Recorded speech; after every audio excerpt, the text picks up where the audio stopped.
The secret love story Elvis never told. I still remember the first time I saw him cry. Not on stage, not for the cameras, but in my arms at 3 a.m. in a dimly lit Memphis hotel room. The king of rock and roll, reduced to tears because he knew what was coming. We both did.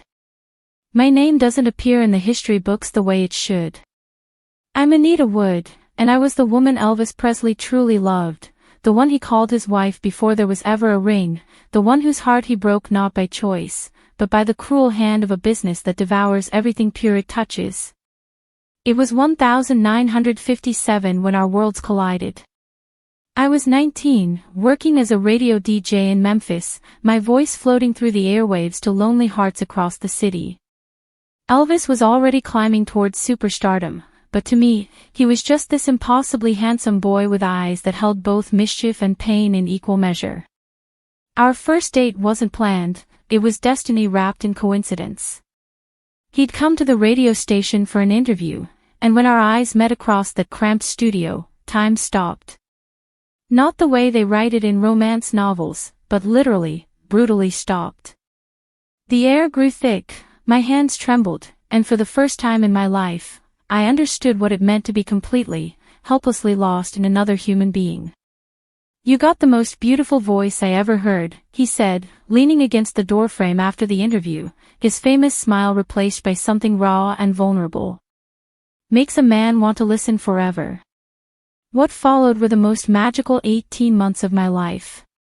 We were young, reckless, and desperately in love. Elvis would pick me up in his pink Cadillac, and we'd drive for hours through the Mississippi countryside, talking about everything and nothing. He'd sing to me, not Elvis Presley the performer, but Elvis the boy who was afraid of losing himself to the machine that was already consuming him piece by piece. "Anita," he'd whisper in those quiet moments between kisses, "you're the only real thing left in my life. Everything else is just smoke and mirrors, baby. Just smoke and mirrors." He introduced me to his mother, Gladys, who welcomed me with open arms and tears of joy. "Finally," she said, holding my face in her weathered hands, "someone who sees my boy for who he really is, not what he's becoming." We talked about marriage constantly. Not in grand gestures or formal proposals, but in the way young lovers do, casually, naturally, as if it was as inevitable as sunrise. He'd call me his wife when we were alone, and I'd laugh and tell him we needed to make it official first. "What's official?" he'd say, pulling me close. "What we got is more real than any piece of paper, darlin'. You're already mine, and I'm already yours. The rest is just for show." But then came March 1958. The draft notice. Elvis Aaron Presley was going to serve his country, and our perfect little world was about to be torn apart. The night before he left for basic training, we sat on his porch at Graceland until dawn broke over Memphis.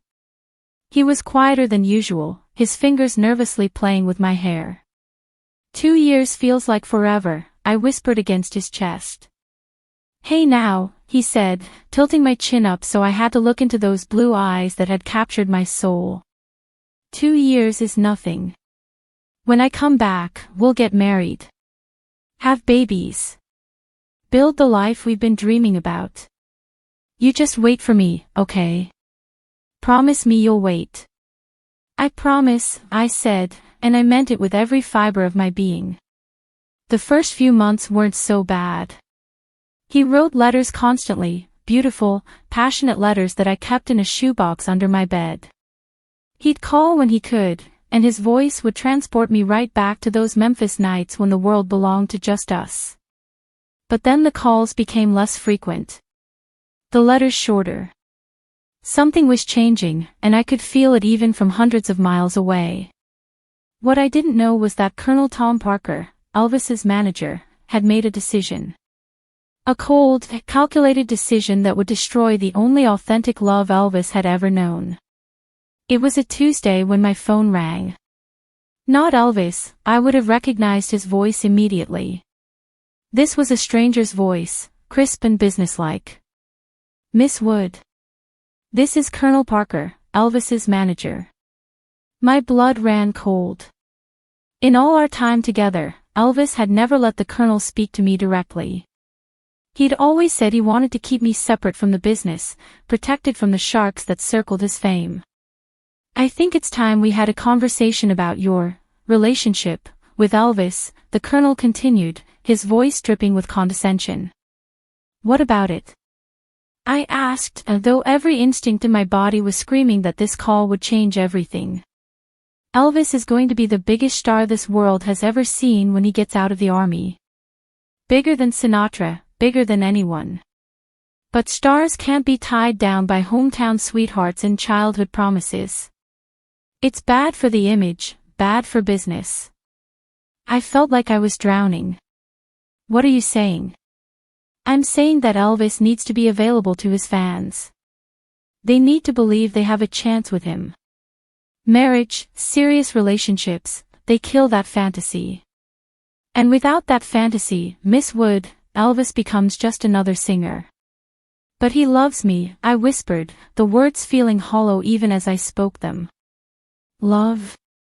The Colonel laughed, a sound like broken glass.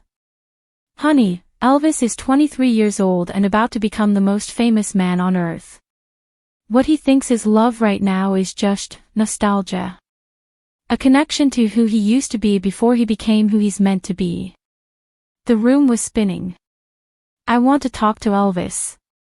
Elvis is busy becoming a soldier, and when he comes back, he'll be busy becoming a legend. There's no place for you in that story, Miss Wood. But there is a place for you to step aside gracefully.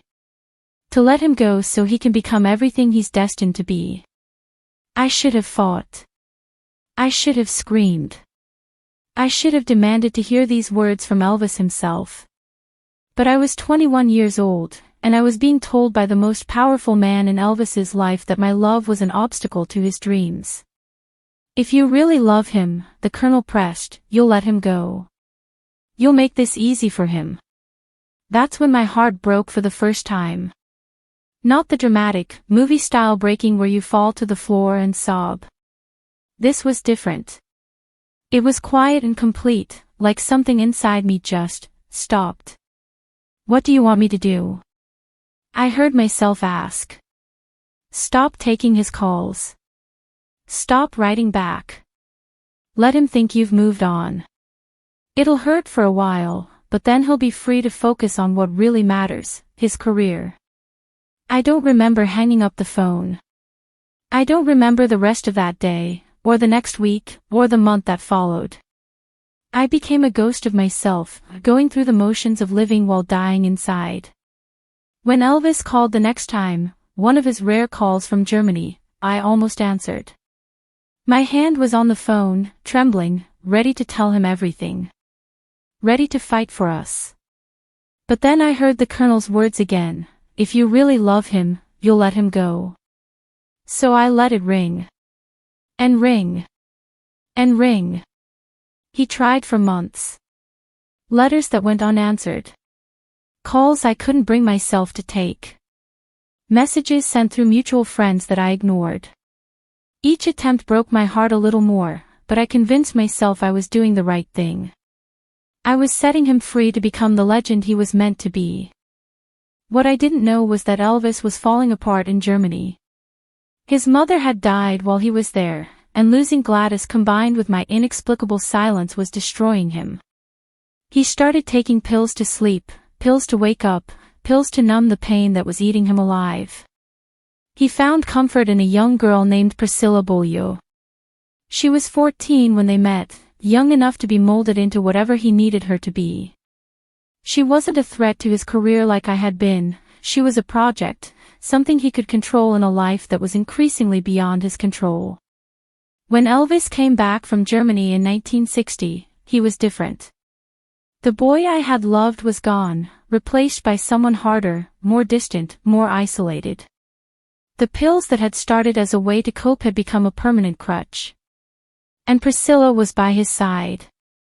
I watched from afar as he became everything the Colonel had predicted, the biggest star in the world.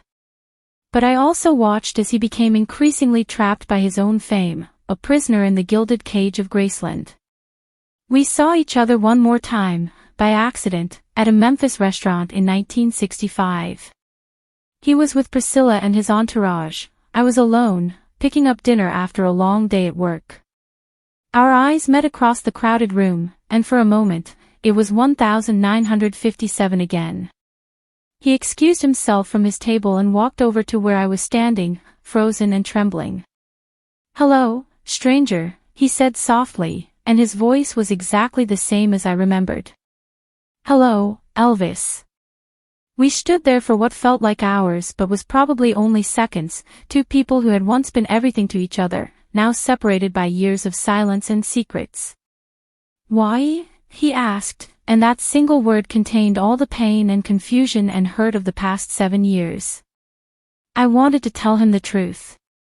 I wanted to explain about the Colonel's call, about the impossible choice I thought I was making. But how do you explain that you sacrificed the greatest love of your life because someone convinced you it was the noble thing to do? "You were destined for bigger things," I said instead. He stepped closer, close enough that I could smell his cologne, close enough to see the pills had made his eyes a little glassy, close enough to break my heart all over again. "Bigger than us?" he whispered. I couldn't answer. I just turned and walked away, leaving him standing there in that restaurant, probably more confused and hurt than ever. That was the last time we spoke. I never married. Not because I was waiting for Elvis, I knew that ship had sailed, but because what we'd had was so pure, so real, that everything else felt like a pale imitation. How do you settle for a whisper when you've heard a symphony? I watched him marry Priscilla in 1967, a small ceremony in Las Vegas that looked more like a business transaction than a celebration of love. I watched him have his daughter, Lisa Marie, and for a moment, I let myself imagine what our children might have looked like. I watched him become increasingly isolated, increasingly dependent on the pills that were slowly killing him. I watched him give performance after performance to crowds who screamed his name but never really knew him. I watched the boy I'd loved disappear completely, replaced by a tragic figure who had everything the world could offer except the one thing that might have saved him, authentic love. When he died on August 16, 1977, I wasn't surprised. Heartbroken, devastated, but not surprised. The gentle, vulnerable boy I'd known had been dying for years, killed slowly by fame, pills, and the loneliness that comes with being an icon instead of a human being. I went to his funeral, not as a fan seeking closure, but as the woman who had loved him when he was just Elvis, not the king. I stood in the back, watching as the world mourned the legend while I mourned the man. But it wasn't until years later, when I was going through some old things, that I found a letter. It had been delivered to my apartment sometime in the early 1970s, but I'd been traveling and it got mixed up with other mail. By the time I found it, Elvis was already gone. It was in his handwriting, that distinctive scrawl I knew better than my own. "Anita, I don't even know if you'll read this, but I had to try one more time. I never understood why you disappeared from my life. One day we were planning our future, and the next day it was like I never existed to you. But I want you to know something, not a day has gone by that I haven't thought about what we had. It was real, wasn't it? Please tell me it was real, because some days it's the only thing that keeps me going.